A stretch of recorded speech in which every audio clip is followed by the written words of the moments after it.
Hello दोस्तों, स्वागत है आपका मेरे यूट्यूब चैनल में।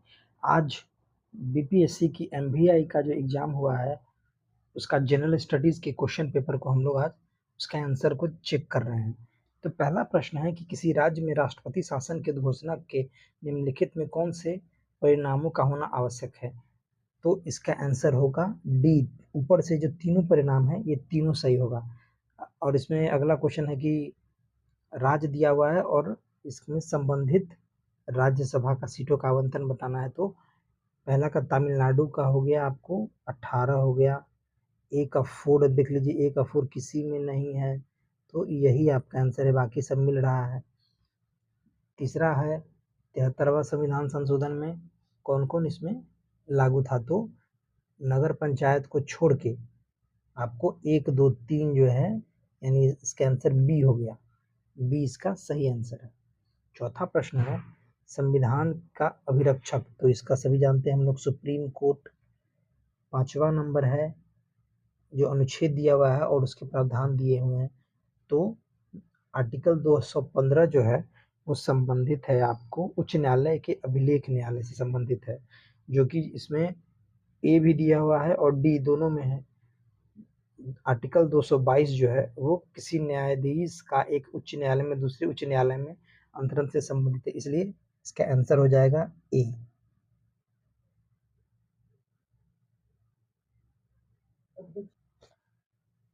अगला प्रश्न है निम्नलिखित में से कौन से उच्चतम न्यायालय की आरंभिक अधिकारिता में आता है? तो 1 और 4, यानी कि बी इसका आंसर सही होगा। 7वां नंबर का हो गया पाकिस्तान या पार्टीशन ऑफ इंडिया, ये लिखे थे डॉक्टर भीमराव अंबेडकर। 8वां प्रश्न है वंदे मातरम, तो आनंद मठ में है वंदे मातरम, बी आंसर होगा।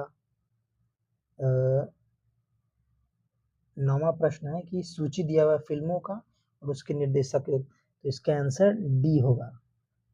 10वां का इसमें जो क्रांतिकारी और उनसे संबंधित जो है संगठन दिया हुआ है या उनसे जो क्रियाकलाप है, तो इसका आंसर भी सी होगा आपका।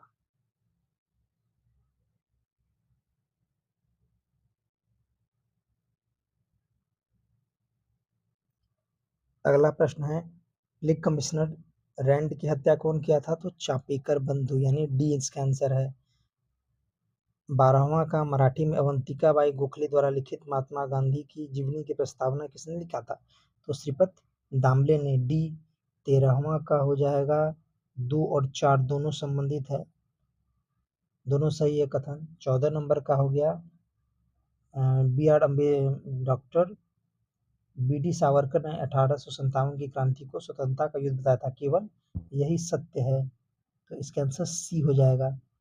15 नंबर का हो जाएगा गदर का गठन बोस्टन में हुआ था और गदर पार्टी की स्थापना 1913 में हुआ था, और दूसरा नंबर जो है वो गलत है, यानी डी इसका आंसर सही हो जाएगा। 16 नंबर का हो जाएगा कौन सा कथन सही है? तो राजा हरिश्चंद्र का निर्माण दादा साहब फाल्के ने किया था, ये भी सही है। राजा हरिश्चंद्र जो है प्रथम फिल्म मानी जाती है, ये भी सही है। तो इनमें से जो तीनों प्रश्न है सब सही है, तो इसका डी हो जाएगा आंसर।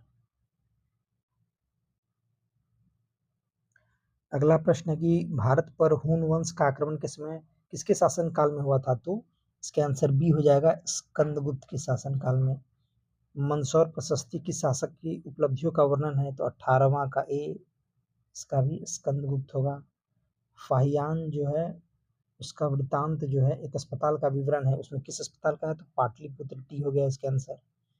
और कपिल मुनि ने सांख्य दर्शन का प्रतिपादित किया था सिद्धांत। मुगलों का दरबारी भाषा क्या थी? फारसी भाषा थी मुगलों की, तो यहाँ पे दिया हुआ है आपको पर्शियन लिखा हुआ है, इंग्लिश में होता है पर्शियन, हिंदी में फारसी उसको बोलते हैं। अगला प्रश्न नौरोज का पर्व मुगलों ने कहाँ से लिया था? तो नौरोज पारसियों का पर्व है, ए इसका आंसर हो जाएगा। गुरु नानक ने किस गुरु को अपना उत्तराधिकारी बनाया था? गुरु नानक ने गुरु अंगद को, डी इसका आंसर हो जाएगा, उत्तराधिकारी बनाया था। रंगीला बादशाह किसको कहा था? बी मोहम्मद शाह हो गया।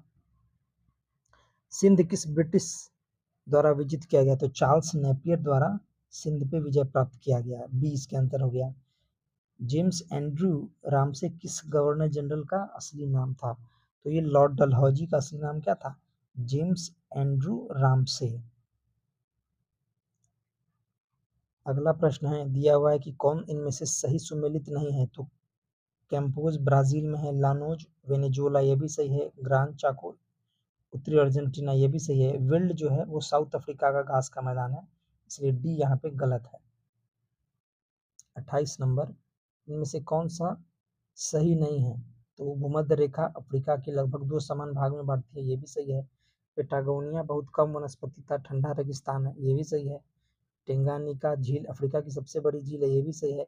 लेकिन माउंट ब्लैक्स आल्प्स की जो सबसे ऊंची चोटी है ये गलत है, यानी इसका आंसर डी हो गया।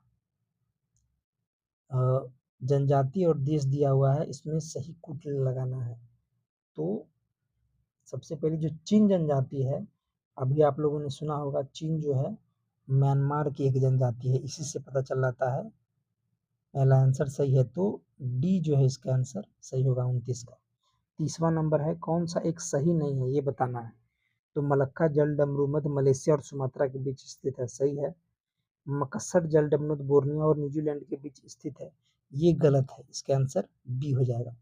अगला प्रश्न, झूमिंग कृषि का नाम दिया है और देश का मिलान करना है, सही सही। तो रोका जो है सबसे पहला, वो जो है वो वेनेजुएला की झूमिंग कृषि है। रोका कहाँ की है? वेनेजुएला की है, तो इसका आंसर जो है वो आपको सी हो जाएगा। आंध्र प्रदेश का गुंटूर जिला किसके लिए प्रसिद्ध है? किस खनिज के लिए? तो एंथ्रासाइट। 32 का सी। 33 का कौन सा कथन सही है? तो चेन्नई में वर्षा विषमता मुंबई से अधिक है, ये गलत है।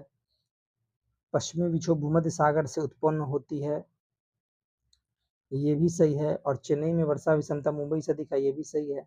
दक्षिण पश्चिम लौटता हुआ मानसून तमिलनाडु के तट पे वर्षा होता है, ये भी सही है। मानसून अभियान मोनेक संयुक्त राज्य अमेरिका और के आयोजित है, ये गलत है, तो इसका आंसर डी हो जाएगा। अगला प्रश्न है, सूची दिया हुआ है करद और नदी से संबंधित है, तो आपको बताना है कि कौन किसकी सहायक नदी है। तो वन हो गया ब्रह्मपुत्र, तिस्ता। ब्रह्मपुत्र जो है तिस्ता की सहायक नदी है, तो इसका आंसर हो गया ए। और अगला प्रश्न है, स्वर्णिम चतुर्भुज के 4 खंड निम्नलिखित शहर का जोड़ा बनाते हैं, तो इसका आंसर हो गया 3 4 2 1, यानी कि सी इसका आंसर हो गया। 36 नंबर हो गया, कहवा का उत्पादन में अग्रणी राज्य कौन है? तो कर्नाटक, सी। 37 नंबर, गर्म चाय के कप में रखी धातु की चम्मच कुछ मिनट में गर्म हो जाती है, धातु उष्मा का अच्छा सुचालक है, हाँ, तो ए इसका आंसर हो गया, क्योंकि दोनों सही है और उसकी सही व्याख्या करता है। ध्वनि के परावर्तन का उपयोग कौन करता है? तो ध्वनि के परावर्तन का उपयोग सोनार में होता है और इको में भी होता है, तो यानी बी इसका आंसर हो गया, ए और सी। 39 नंबर है, घर्षण के बारे में कौन सा सही है? पहला कि घर्षण ऊष्मा उत्पन्न करती है, ये भी सही है। घर्षण हमेशा गति का विरोध करती है, ये भी सही है। घर्षण में चलने में घर्षण उपयोग नहीं होता, ये गलत है। स्नेहक घर्षण को कम करते, ये भी सही है, तो इसका आंसर 1 2 और 4 हो गया, यानी कि ए इसका आंसर हो गया। 40वां नंबर है, घरेलू विद्युत वायरिंग में तांबे के तारों का प्रयोग क्यों किया जाता है? क्योंकि तांबा जो होता है कम प्रतिरोध रोध उत्पन्न करता है और अच्छा सुचालक है विद्युत के, यानी बी। अगला प्रश्न है, उपकरण दिया हुआ है और उनका ऊर्जा रूपांतरण बताना है आपको। तो यहाँ पे विद्युत मोटर जो है वो किससे संबंधित है? विद्युत मोटर विद्युत ऊर्जा को यांत्रिक ऊर्जा में बदलता है, यानी कि ए का 1 हो गया, ये तो सभी में दिया हुआ है। अगला है, विद्युत बल्ब क्या होता है? विद्युत बल्ब विद्युत ऊर्जा को प्रकाश ऊर्जा में बदलता है, यानी कि बी का 2, बी का 2 हो गया, ये भी सही है। तीसरा, सौर पैनल जो है वो क्या करता है कि प्रकाश ऊर्जा को विद्युत ऊर्जा में बदलता है, यानी सी का 3 यानी कि 1 2 3 4 यानी ए इसका सही उत्तर हो जाएगा। 42 नंबर, सर्दियों में यदि शीशे की खिड़की को अचानक गर्म किया जाता है तो वो टूट जाता है, क्यों? क्योंकि असमान विस्तार से शीशे में तनाव उत्पन्न हो जाता है। क्यों? उष्मा के असमान विस्तार से शीशे में तनाव उत्पन्न हो जाता है। बी आंसर सही होगा। विद्युत चुंबकीय तरंग नहीं है इनमें से कौन कौन? इंफ्रारेड, एक्सरे, ध्वनि तरंग और माइक्रोवेव में कौन विद्युत चुंबकीय तरंग नहीं है? केवल सी, यानी ध्वनि तरंग जो है वो विद्युत चुंबकीय तरंग नहीं है। 44 नंबर है, ध्वनि से कंपन होता है और विद्युत ऊर्जा में कंपन के कारण ध्वनि होता है, और विद्युत ऊर्जा किसके कारण उत्पन्न होता है? इलेक्ट्रॉनों के प्रवाह के कारण। 45 नंबर, एक व्यक्ति के कोने के पीछे की आवाज सुनाई दे सकती है लेकिन वह देख नहीं सकता। प्रकाश तरंगें ध्वनि तरंगों की तुलना में बाधाओं के चारों ओर अधिक आसानी से मुड़ सकती हैं, तो दोनों सही है और आर ए का सही विश्लेषण है। 46 नंबर, कौन सा कारण है कि अंतरिक्ष यान में भारहीनता का अनुभव होता है? तो गुरुत्वाकर्षण प्रभाव के कारण, यानी कि 46 का सी। 47 नंबर, सजातीय मिश्रण नहीं है, तो बी होगा इसका आंसर, धुआं सजातीय मिश्रण नहीं है। आरएनए में कौन सा भस्म होता है जो डीएनए में नहीं होता है? तो इसमें यूरासिल होता है, ए। 49 नंबर, इसमें से कौन सही नहीं है? तो सबसे पहला है टमाटर में पाए जाने वाला अम्ल फॉर्मिक एसिड, नहीं, टमाटर में ऑक्जेलिक एसिड पाया जाता है, तो पहला ए ही गलत है। कौन सा यौगिक एरोमेटिक है? इसमें चारों में एरोमेटिक, इसका आंसर बी होगा। जब 51 नंबर, जब CO2 को चूना जल में अधिक मात्रा में प्रवाहित होता है तो फिर से बेरंग हो जाता है, इसका कारण क्या है? तो इसका कारण कैल्शियम बाइकार्बोनेट के कारण। विद्युत का संचालन करता है कौन? पिघला हुआ लिथियम क्लोराइड, तांबे का तार और कॉपर क्लोराइड, तो इसका आंसर ए और बी दोनों होगा, कॉपर क्लोराइड नहीं होगा, यानी डी इसका आंसर है। 53 नंबर, खून के जमने में कौन सा तत्व आवश्यक है? तो खून के जमने में कैल्शियम, ए आवश्यक है। कौन सा अम्फोटेरिक ऑक्साइड है? तो जिंक ऑक्साइड जो क्या है वो अम्फोटेरिक है, ए होगा आंसर। किस तंत्र की हीट कंटेंट को क्या कहते हैं? किसी तंत्र की हीट कंटेंट को क्या कहते हैं? तो ये एंथैल्पी इसको कहते हैं, डी। वाशिंग सोडा का रासायनिक नाम? Sodium carbonate. क्या हो गया? Washing soda sodium carbonate, B. Circle को RiCl, तो इसका आंसर डी हो जाएगा।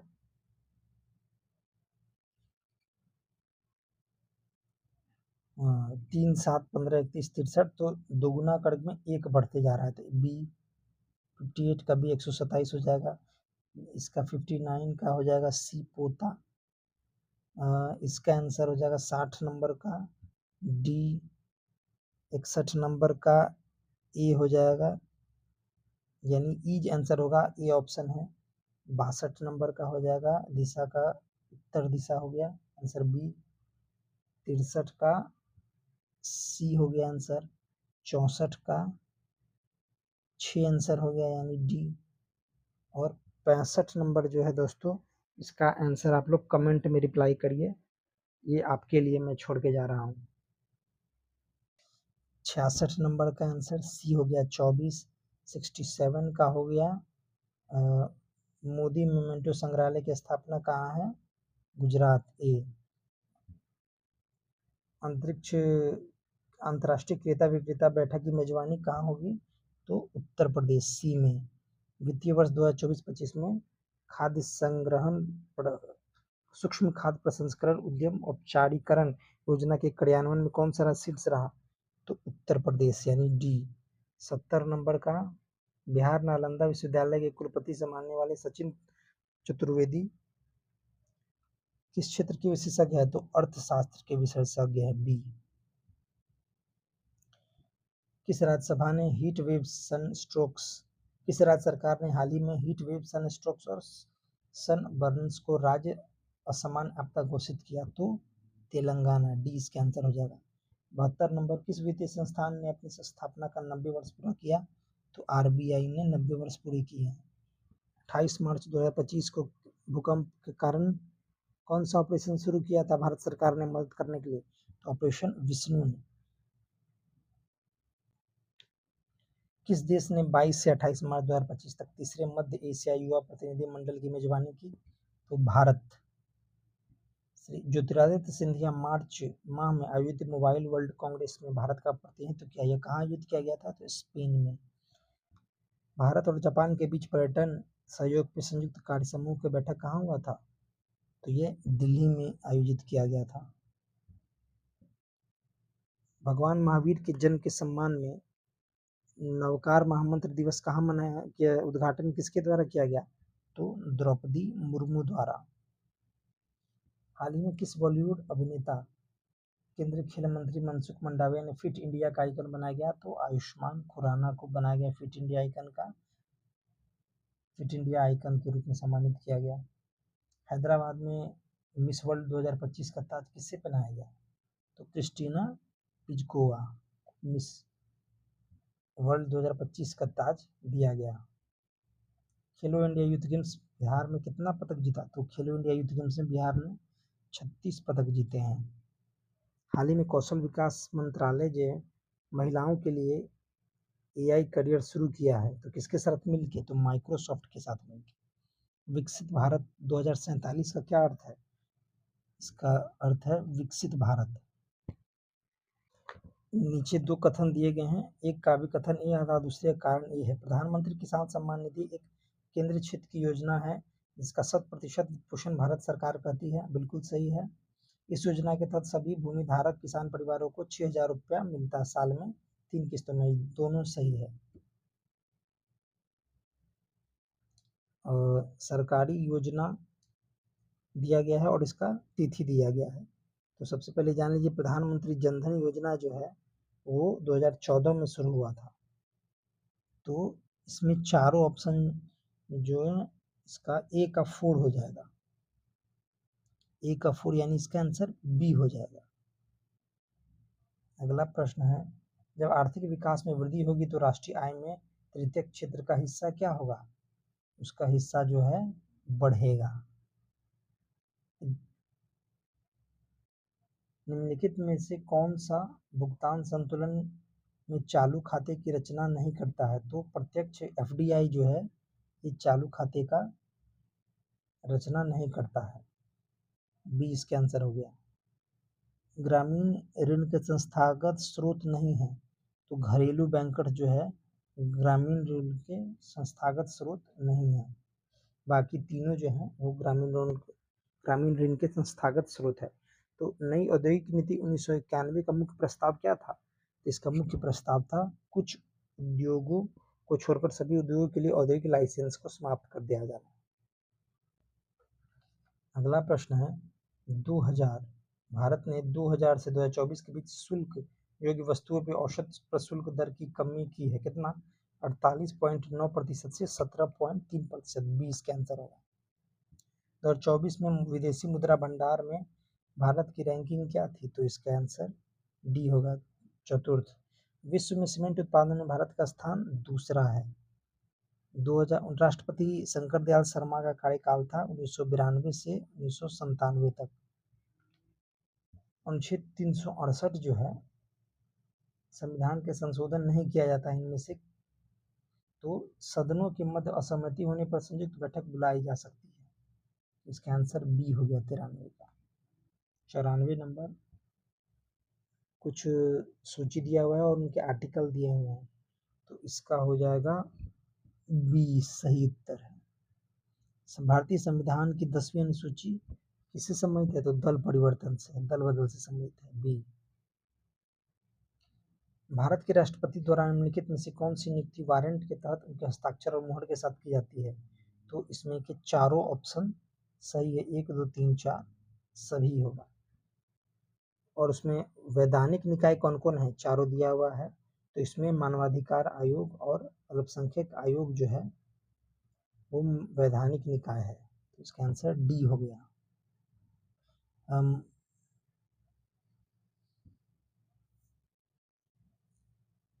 98 नंबर उपाधियों का आर्टिकल दिया हुआ है और बताना है कि ये जो है किससे संबंधित है? इसका आंसर हो जाएगा ए का डी, इसका आंसर हो जाएगा 98। 99 नंबर, यदि भारत के राष्ट्रपति को पद रिक्त हो जाए तो और उपराष्ट्रपति भी ना हो तो कौन करता है? तो भारत का मुख्य न्यायाधीश, सी नंबर, इसका आंसर हो जाएगा। अंतिम प्रश्न है, मनमोहन सिंह भारत के प्रधानमंत्री नियुक्त किया गया तो वो क्या थे? तो वो असम से राज्यसभा के सदस्य थे। तो दोस्तों ये था आज का जो एग्ज़ाम हुआ था बीपीएससी में, जनरल स्टडीज़ का जो पेपर था एमवीआई के पोस्ट के लिए जो हुआ था, उसके उत्तर। आपको कैसा लगा आज का मेरा विश्लेषण, इसको आप लोग कमेंट में ज़रूर बताइए और अपना कमेंट ज़रूर करिएगा। और आने वाले एग्ज़ाम्स के जैसे बिहार विधानसभा का एएसओ को होने वाला है, बीएसएससी सीजीएल के लिए जो एग्ज़ाम होने वाला है, उससे भी रिलेटेड मैं आपको इसमें वीडियो लाऊंगा। इसके लिए मेरे साथ जुड़े रहें। धन्यवाद।